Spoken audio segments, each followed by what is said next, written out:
History is a liar, not because it intends to deceive, but because it listens only to the loudest voices. Kings who shouted their victories, generals who carved maps with blood, emperors who commanded the world to kneel. But beneath those loud voices, there were quieter ones. Voices without crowns, without armies, without monuments. Voices that never wanted to be remembered, but shaped history more deeply than those who demanded statues. These voices belonged to the assassins, not criminals, not mercenaries, not the twisted caricatures painted by frightened kings, but an ancient order, older than kingdoms, older than written law, whose silent decisions prevented wars, ended tyrants, and shaped the world through actions the public never saw. Tonight, you step into the darkness they once walked. Tonight, the shadows speak. These are the 20 most hidden truths about the assassins. Truth 1. The first shadow. Before kingdoms, before crowns, before the idea of power even existed, there were tribes. Tribes that lived on the edge of survival, where a single bad harvest meant death, where storms erased entire families, where predators hunted humans the way humans hunt deer. But the greatest danger was not nature. It was people. A greedy hunter could starve everyone. A violent leader could splinter a tribe. A selfish protector could provoke conflicts they couldn't survive. In these early societies, the tribe was everything. You could not exile a man. Exile meant death. You could not imprison him. Prisons didn't exist. You could not confront him. That risked the tribe collapsing. So humanity invented a new role, the role of the silent remover. Archaeologists have found carvings across Armenia, Turkey, and northern Iraq, all depicting the same figure. A human form without a face, without eyes, without a mouth, and most disturbingly, without a shadow. It appears beside scenes of conflict. A hunter stealing food, a leader beating the weak, a tribesman hoarding shelter. Early humans had no word for assassin, but that faceless figure represented a truth older than kings. When one person endangers the survival of all, one must step forward and remove the threat, quietly, completely, permanently. The first assassin was not praised. He was not rewarded. He melted back into the tribe like smoke. Balance restored, threat removed, no name recorded, and history, long before it became a liar, already belonged to the shadows. Truth 2. The king who stopped a war with silence. In the year 743, the valley of Riden trembled. 3 kingdoms surrounded it. 3 wolves circling a wounded prey. Armies gathered on all sides. Priests blessed the coming slaughter. War drums echoed through ravines. Farmers were conscripted. Children prepared for hunger. And the air smelled like violence long before the first blade was drawn.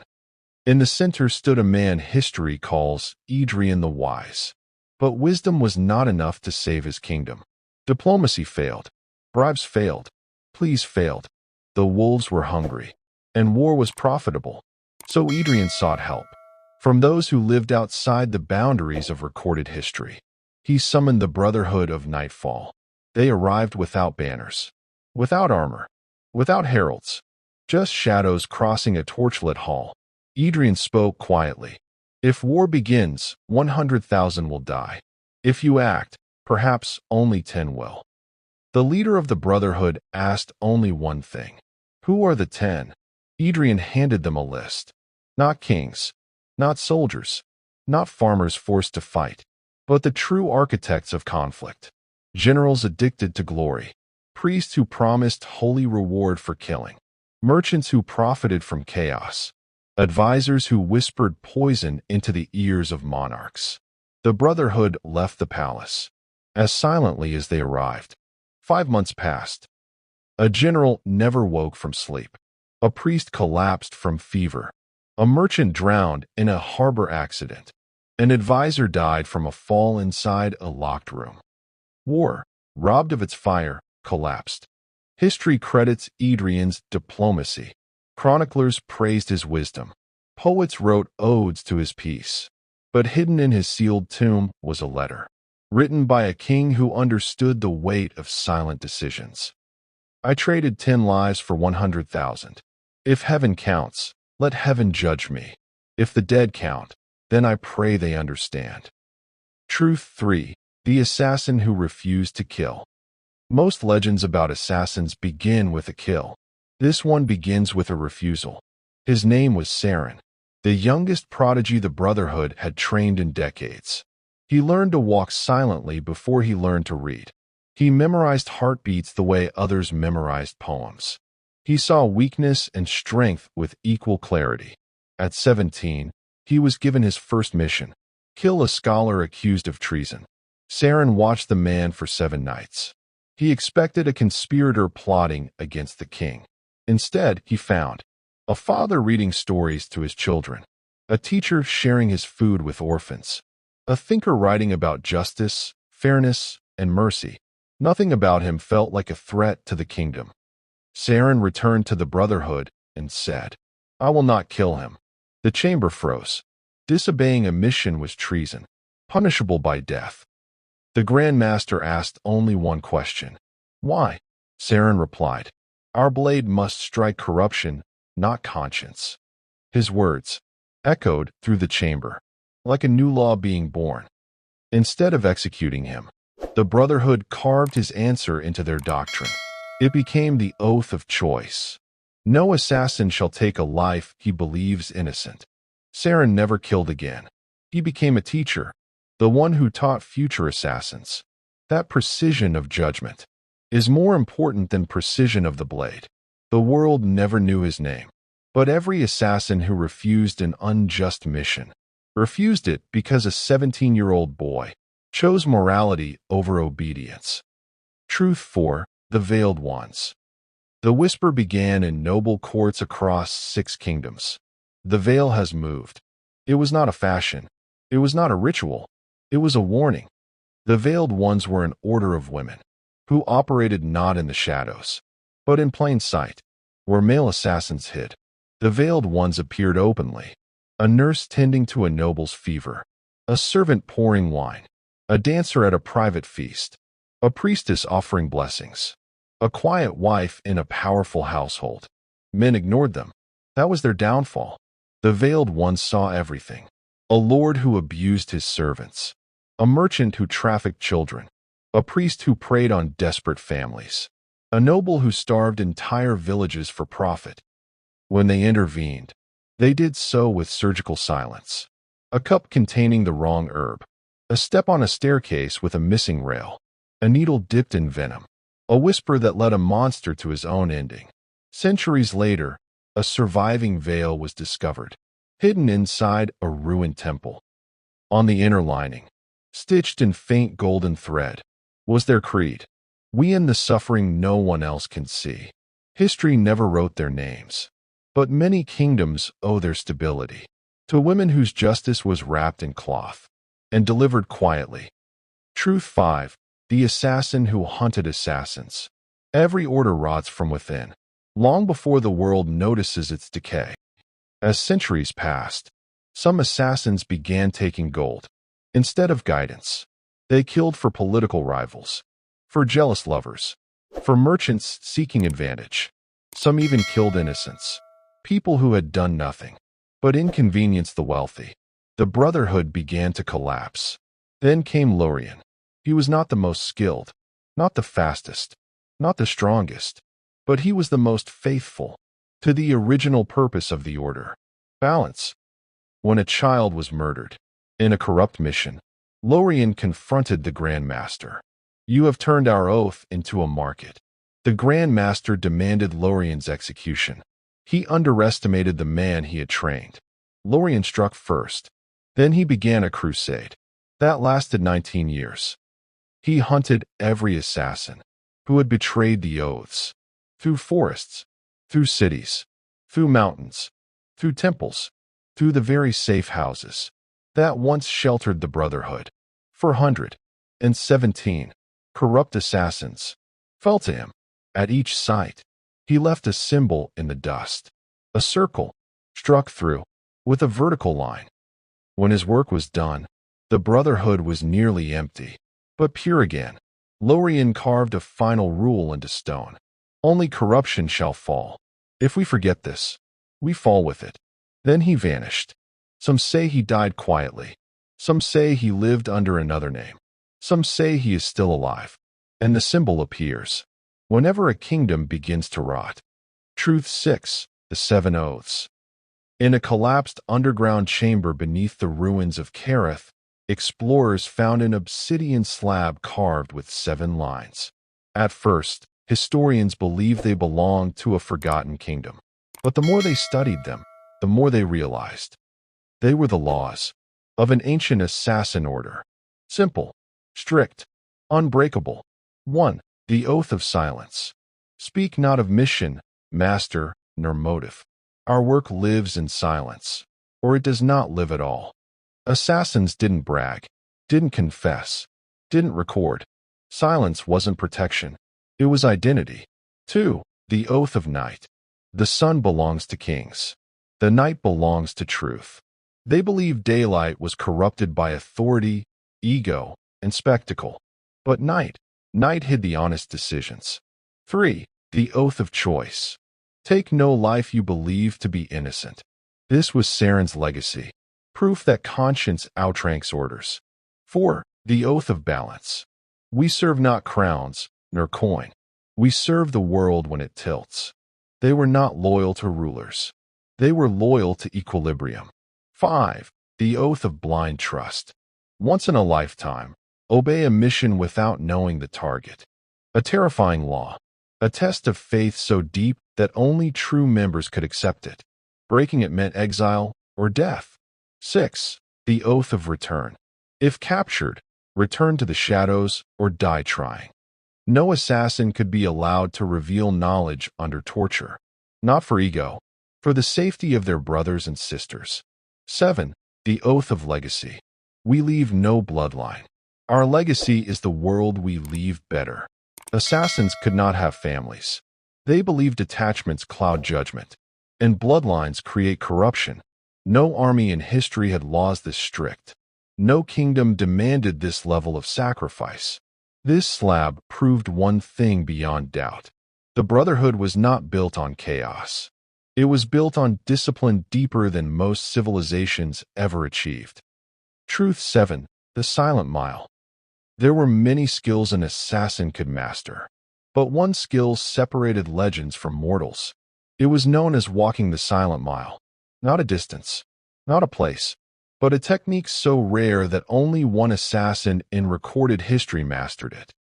The fortress of Nydryn was said to be impenetrable, its walls smooth as glass, its towers watching every direction, dogs trained to smell strangers from hundreds of feet away, bells attached to hidden wires that rang from the slightest tremor.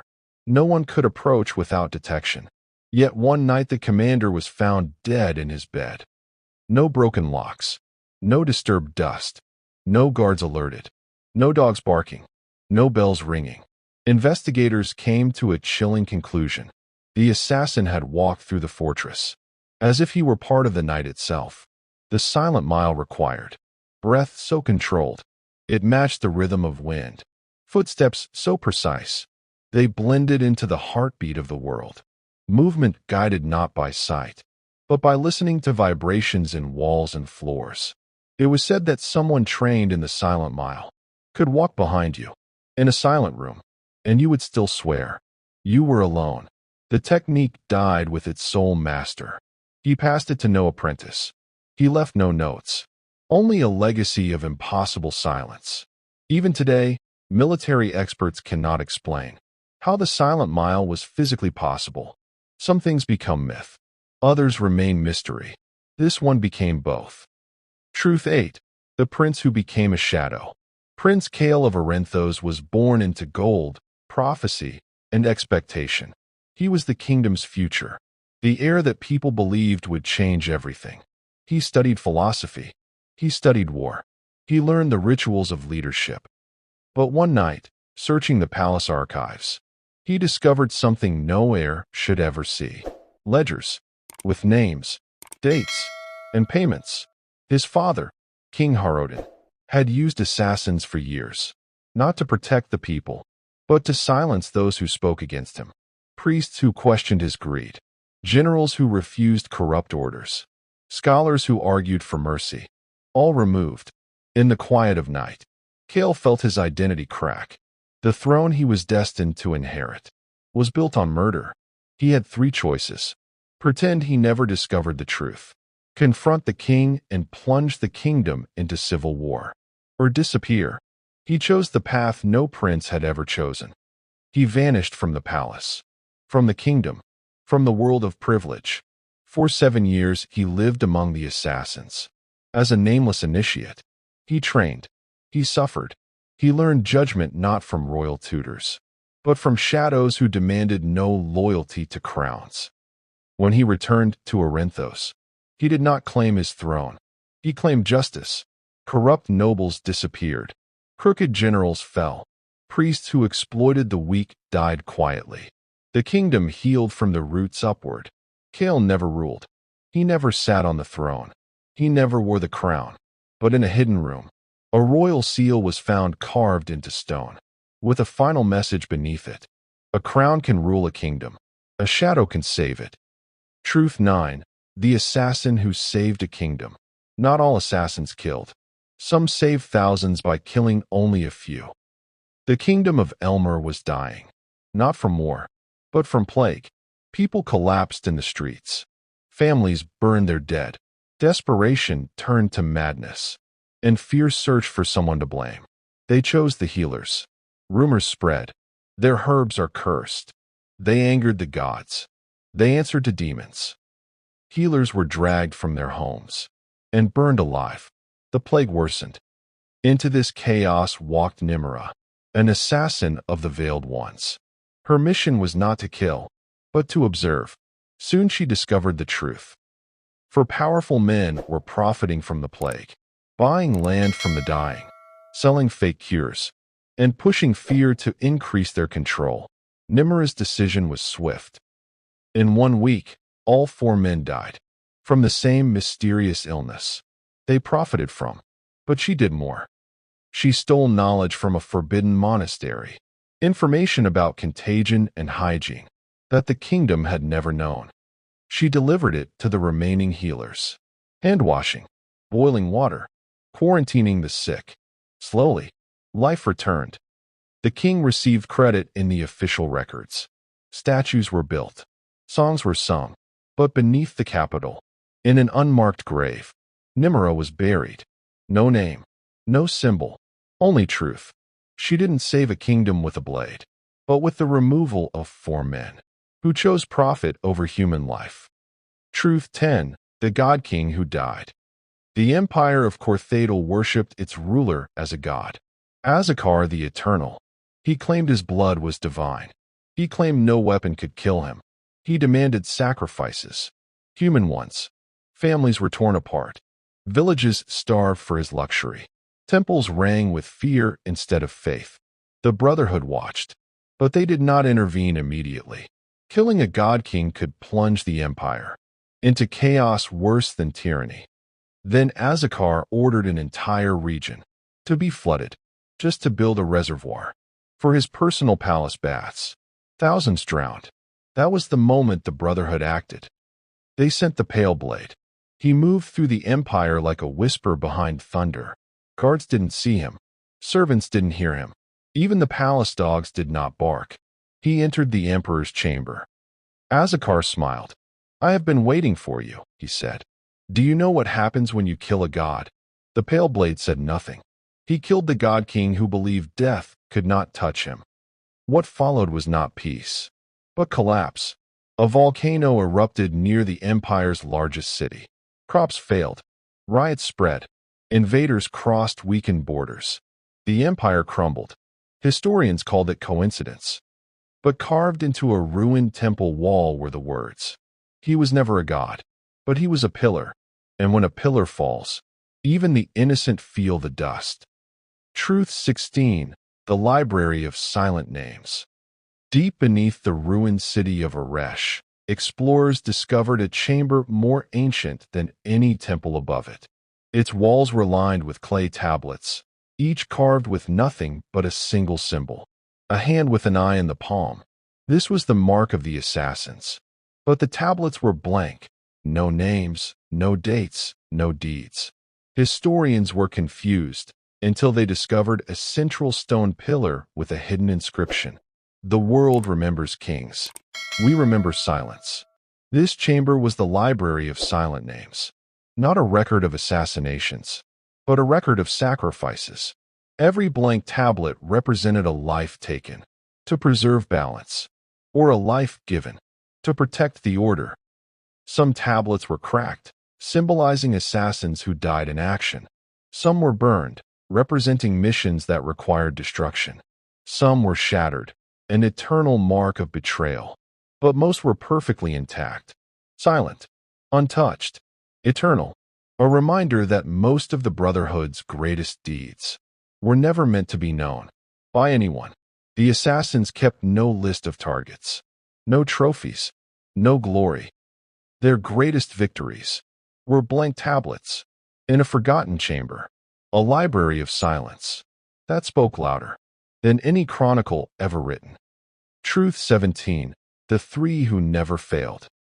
In over 1,000 years, only 3 assassins in recorded history completed every mission they were ever given. They were known simply as the wolf, the serpent, the sparrow. Each became a legend, not because of brutality, but because they understood shadow work with a depth that bordered on supernatural. The wolf specialized in wilderness pursuits.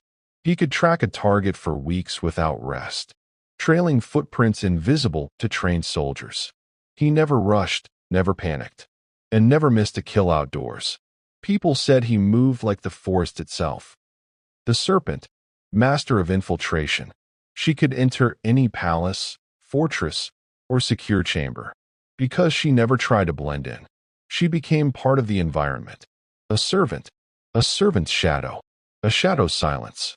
Every death linked to her was mistaken for natural causes. The sparrow was the strangest of the 3. Small, unassuming, easily overlooked. But he understood something others didn't. Targets reveal themselves, not when they feel threatened, but when they feel safe. He specialized in patience, waiting, observing, disappearing into crowds. He once waited 3 months, without moving more than a few streets, until his target made a single mistake, a moment of arrogance that gave him the opening he needed. All 3 vanished before old age. Some believe they retired. Some believe they died. Others believe they became such perfect shadows that even the Brotherhood no longer knew where they were. The Order whispered one final phrase about them. The perfect blade is the one you never see. Truth 18. The night of broken oaths. Every Order faces a moment when the darkness inside becomes stronger than the darkness outside. For the Brotherhood, that moment was called the Night of Broken Oaths. A rogue faction of assassins believed the Brotherhood should rule nations directly, not influence them silently. They assassinated their own leadership, tried to seize control of safe houses, and attempted to rewrite the 7 oaths. But they underestimated the loyalty of those who remained. That night, the Brotherhood fought itself. Shadow versus shadow. Silent blade versus silent blade. The most skilled killers in the world, forced to face their own reflections. The battle lasted 7 hours. When dawn came, the corridors of the hidden fortress were soaked in blood that history would never record. The Loyalists won, but at a cost so heavy that the Brotherhood nearly collapsed. To prevent such disaster from ever returning, the surviving elders created a new law. No assassin shall rise to power over the Brotherhood or over nations. They built their order, not on dominance, but on restraint. The Night of Broken Oaths became a lesson carved into memory. When shadows fight shadows, the world is left in darkness. Truth 19. The assassin who could not die. Among the Brotherhood's oldest legends is the tale of Rayler the Unfallen. Some say he was a myth. Some say he was real. Some say he was both. What is certain is that his story has survived centuries, unchanged. Rayler was ambushed 7 times in his life by soldiers, thieves, even rival assassins, and survived every attack. He fell from cliffs. He was stabbed through the shoulder. He was poisoned twice. He endured winters that killed entire caravans. He was called Unfallen, not because he was invincible, but because he refused to die until his mission was complete. His most famous feat was infiltrating a fortress during a blizzard so violent that torches froze mid-spark, and soldiers abandoned their posts. When he reached the target, the man asked, "What kind of monster survives a night like this?" Rayler answered, "The kind that keeps his promises." According to the legend, Rayler did not die in battle. He died sitting upright, against an ancient pine tree, eyes closed, hands resting on his knees, as if he simply decided he had done enough. His final message, carved into the tree beside him: "My body belongs to the world. My death belongs to the shadows." The Brotherhood buried him beneath the roots of that same pine. Some say on winter nights, the wind passing through the branches sounds like footsteps, steady, calm, unbroken. Truth 20, the shadow that never left. This final truth is the most unsettling of them all. It suggests the assassins did not disappear. They simply became invisible. Historical records show strange coincidences across centuries. Tyrants who died at the exact moment rebellion was about to begin. War generals who suffered unexpected accidents just before launching invasions. Political leaders who fell from power right when corruption reached a breaking point. Scribes, explorers, scholars, and even modern investigators have tried to explain these patterns. Some say it is luck. Some say it is fate. Some say it is humanity's instinct to remove threats when they grow too dangerous. But hidden documents, fragments discovered in forgotten monasteries, and sealed archives suggest something else. A phrase repeated across centuries: "We walk still." No name, no symbol, no proof, just 3 words, written again and again, by different hands, in different eras. We walk still. No one knows if the Brotherhood survived. But history has always been corrected by unseen hands. Silent hands. Hands that move when the world tilts too far. Hands that disappear before dawn. The last truth is simple. Assassins were never meant to be remembered, because shadows do not seek gratitude. They seek balance, and balance is never finished.